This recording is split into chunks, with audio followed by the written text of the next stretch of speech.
padroeira de um povo a lutar, a gente mineira te quer exaltar, não só lá na serra, tu és. Amado irmão, amada irmã, saúde e paz com grande apreço. Ao proclamar a palavra, tenhamos aqui a oportunidade de sermos fecundados por ela e nossos corações se abram ao amor de Deus, congregados aqui na comunidade orante. São Gregório Nazianzeno, um bispo, num dos seus sermões, comenta: os fariseus punham Jesus à prova. Novamente, eles que leem a lei não compreendem a lei. Novamente, aqueles que se dizem intérpretes da lei têm necessidade de outros mestres. Tomando a palavra, Jesus respondeu-lhes: nunca lestes que o Criador desde o princípio os fez homem e mulher? Vejo que esse problema proposto por vós mostra estima e honra para com a castidade e pede uma resposta humana e justa. E percebo que sobre este problema muitos estão mal informados e a sua lei é injusta e incoerente.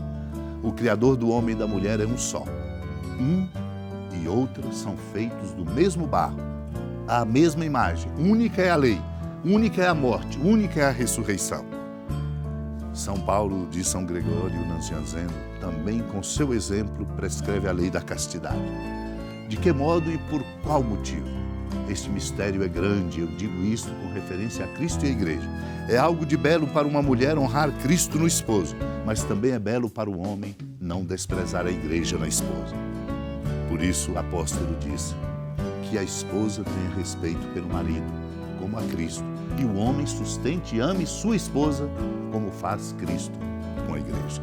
Acolhamos esta palavra que nos interpela.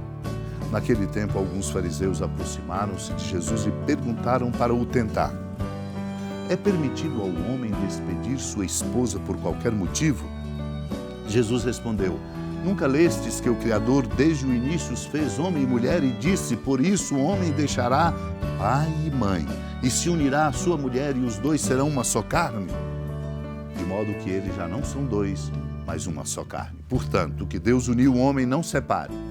Os fariseus perguntaram: então como é que Moisés mandou dar certidão de divórcio e despedir a mulher?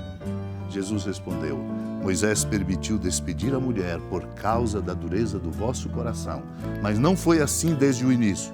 Por isso eu vos digo, quem despedir a sua mulher, a não ser em caso de união ilegítima, e se casar com outra, comete adultério. Os discípulos disseram a Jesus: se a situação do homem com a mulher é assim, não vale a pena casar-se. Jesus respondeu: nem todos são capazes de entender isso, a não ser aqueles a quem é concedido. Com efeito, existem homens incapazes para o casamento, porque nasceram assim. Outros, porque os homens assim os fizeram. Outros ainda se fizeram incapazes disso por causa do reino dos céus. Quem puder entender, entenda. Amado e amada de Deus, esse é o nosso desafio, compreender a nossa vida como dom. E como dom, estabelecer alianças e laços e viver a fidelidade às alianças e aos laços que nós estabelecemos à luz do amor de nosso Deus. Os fariseus perguntaram por isso a Jesus: é permitido um homem despedir sua esposa por qualquer motivo? Jesus começa a lembrar a eles a Escritura e disse: por isso o homem deixará pai e mãe e se unirá à sua mulher, e os dois serão uma só carne, de modo que eles já não são dois, mas uma só carne. É preciso ter competência para viver a grandeza desse mistério. E é por isso que o Senhor diz: o que Deus aí une, o homem não pode separar. Eles lembram da lei de Moisés, que mandou dar certidão de divórcio e despedir a mulher. O Senhor recorda-lhes: Moisés permitiu despedir a mulher por causa da dureza do coração. Mas não foi assim desde o princípio.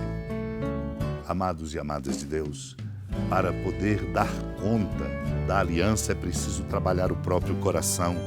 E ele tem que evoluir, é preciso aprender, é preciso exercitar-se. Não é uma coisa natural por si. Essa competência precisa ser cultivada. Por isso o Senhor lembra quem despedir a sua mulher e diz, a não ser em caso de união ilegítima, e se casar com outra, comete adultério. Os discípulos se sentiram desafiados e comentaram com o Senhor, se a situação do homem com a mulher é assim, não vale a pena casar-se. O Senhor dá a direção. Nem todos são capazes de entender isso. Existem homens incapazes para o casamento. Nasceram assim. Outros assim os fizeram. Outros ainda se fizeram incapazes disso por causa do reino. O desafio nosso é exatamente compreender vocacionalmente onde Deus nos chama e dar a resposta que somos chamados a viver como gesto, como oferta e como consagração. São Paciano, um bispo, diz, portanto é necessário que a justiça de Cristo também passe para o gênero humano, como aquele pelo pecado fez perecer sua raça, assim Cristo pela justiça justificará todo o seu povo. Para nos lembrar, precisamos não apenas do nosso esforço, nem dos nossos interesses ou dos nossos sentimentos. Precisamos nos abrir à graça de Deus para darmos conta da aliança que assumimos por vocação. Supliquemos a Deus a graça de crescermos nesta consciência e a amada Mãe Maria interceda por nós. Senhora da piedade, Mãe Virgem do Cristo Deus. Lembrai-vos, ó piedosíssima Virgem Maria, que nunca se ouviu dizer que alguém daqueles que, tendo recorrido à vossa proteção, implorado a vossa assistência e reclamado o vosso socorro, tenha sido por vós desamparado. Animado com igual confiança, a vós recorro, ó Virgem das Virgens, e gemendo sob o peso dos meus pecados, me prostro a vossos pés. Não desprezeis as minhas súplicas, ó Mãe do Verbo encarnado, mas dignai-vos de as ouvir propícia e de me alcançar o que vos peço. Amém. Feliz padroeira de um povo a lutar, a gente mineira